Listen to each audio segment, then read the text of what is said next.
ஒரு நெருக்கடியான சூழலை எங்கள் கட்சியில் உருவாகிடுச்சு.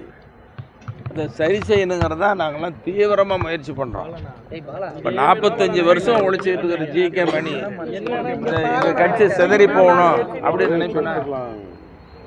எந்த பதவியும் நாங்களாம் போகணும்னு ஆசைப்படல. ஒரே ஒரு சட்டமன்ற தேர்தலாம் நிற்கிறேன்னு நினச்சேன். அப்புறம்லாம் நான் நிற்கக்கூடாதுன்னு ஐயா தான் பிடிச்சி வற்புறுத்தி நிறுத்தி வைப்பார். சென்னை அன்புமணியும் சொல்லுவார். அப்படி இருக்கிறப்போ எங்களை குறை சொல்லுது. இப்போ மீண்டும் திரும்ப சொல்கிறேன், இந்த ஜி.கே. மணியினுடைய ஆழமான மனிதனுடைய ஆசையும் விருப்பமும் என்னென்னா, எங்கள் ஐயாவும் சென்னை அன்புமணியும் சீக்கிரம் சந்திக்கணும்.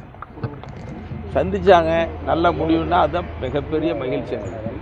இது என்னுடைய ஆசை மட்டும் இல்லை, எங்கள் கட்சியில் எங்கள் இயக்கத்தில் இருக்கிற எல்லா அமைப்புகளில் இருக்கிற ஒவ்வொரு பொறுப்பாளரும் தொண்டனுடைய ஆசையும் ஐயாவும் மருத்துவர் சென்னை அன்புமணியும் சந்திக்கணும்.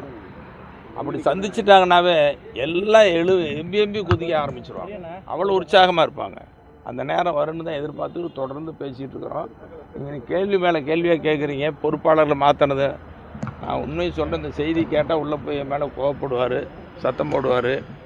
பொறுப்பாளர் நேத்திக்கு வரைக்கும் எந்த பொறுப்பாளரும் மாற்றாதீங்கன்னு ரொம்ப வற்புறுத்திட்டார், பேசப்படுது. மாற்றுறதுனால என்ன தீர்வு வரப்போகுது? அவருடைய முடிவு எடுத்துட்டார். நான் என்ன பண்ணுறது சொல்லுங்க பார்க்கலாம். ஐயா, பெரியவர் மாற்றுறாரு, அதை சின்னவர் அதை மறுக்கிறாரு. இல்லை, இதெல்லாம் சரியாகணுங்கிறது தான் எங்கள் ஆசை. அதுக்குண்டான முயற்சியில் தான் இருக்கிறோம். தொடர்ந்து இப்போ போனால் கூட ஐயாக்கிட்ட அதுதான் பேசுவேன். அவர்கிட்டையும் நேற்றுக்கு ஒரு நாள் தான் பேசலை. முதல் நாள் இரவு 3-4 முறை பேசணும். தொலைபேசியில் பேசிகிட்டே இருக்கிறேன். நான் நேரில் வந்து சந்திக்கிறேன்னு சொன்னேன். இப்போ வர்றது ஃபோன்லேயே கூட சொல்லுங்கன்னு சொன்னார். இதெல்லாம் உள்ளே நடக்கிற பேச்சுவார்த்தைகள்லாம் அதிகமாக சொல்லக்கூடாது. உட்கட்சி பிரச்சனை வெளியில் சொல்கிறது நல்லா இருக்காது. அதனால் ஊடகத்தில், சமூக ஊடகத்துலேயும் சரி, ஒரு சில ஏடுகளில் கூட என்னை பற்றி அவதூறாக செய்தி வருது. அதெல்லாம் நல்ல செய்தி இல்லை. எப்படி மனசாட்சிக்கு விரோதமாக எழுதுகிறாங்கன்னு தெரியல. முடிவு எடுத்திருக்கிறேன். ஒன்று, உங்களுக்கு, குடும்பத்துக்கும் நாட்டுக்கும் தெரியாமல் எங்கேயாவது போயிடணும்.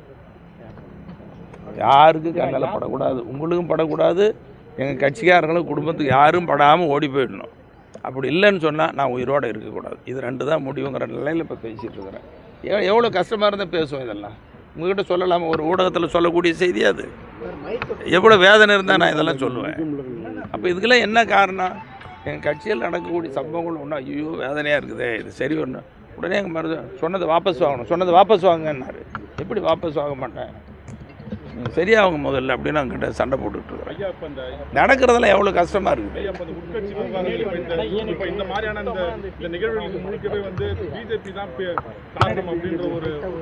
அது ஒன்று நீங்கள் மனசில் வச்சுக்கோங்க. இந்த பெரியவனைக்கு அல்லது பிரச்சனைக்கு ஜி.கே. மணி காரணம்னு சொல்கிறது, அல்லது மற்றவங்க காரணம்னு சொல்கிறது, இன்னொரு அரசியல் கட்சி காரணம்னு சொல்கிறதெல்லாம் எப்படி ஏற்றுக்க முடியும்? சரியாக இருக்கு. ஒன்று, எங்கள் மருத்துவரையை 45 ஆண்டு காலமாக அரசியல் பண்ணவர். அவருக்கு எவ்வளோ விவரமாக இருக்குன்னு விவரம் இல்லாதவரை. அதே நேரத்தில் சென்னை அன்புமணி மத்திய அமைச்சராக இருந்து சாதனை படைத்தவர், அரசியல் அனுபவம். அவங்க 2 பேர்த்துக்கு யாராவது சொல்லியே தெரியணும். யார் சொல்லியும் இப்படி பிளவில்லை, அதெல்லாம் காரணம் இல்லை. இதே சந்தர்ப்ப சூழல். சில பேசுவோம், எல்லார்ட்டையும் பேசிட்டு தான் இருக்கிறேன். இன்னைக்கு கூட எங்கள் ஐயாட்ட கேட்டேன், ஐயா நான் போய் சந்திக்க போகிறேன்னு சொல்லி கேட்டேன். இங்கே வாங்க, வந்துட்டு போங்கன்னு சொல்லியிருக்காரு. அதெல்லாம் ஒன்றும் இல்லை. நான் இவர்கிட்டையும் பேசிகிட்டு இருக்கிறேன், அவர்கிட்டையும் பேசிகிட்டு இருக்கிறேன். தெரியும், அவங்க 2 பேர்த்துக்கு புரியும். நல்லா இருக்குனுங்கிறது தான் நான் ஆசை. இதில் கூட்டத்துக்கு மூத்த நிர்வாகிகள் யாருமே போகல. ஒன்று, அதாவது நிர்வாகிகள் எல்லாரும், எங்கள் நிர்வாகிகள் எல்லாரும் மருத்துவரையாவை நேசிப்பாங்க. மருத்துவ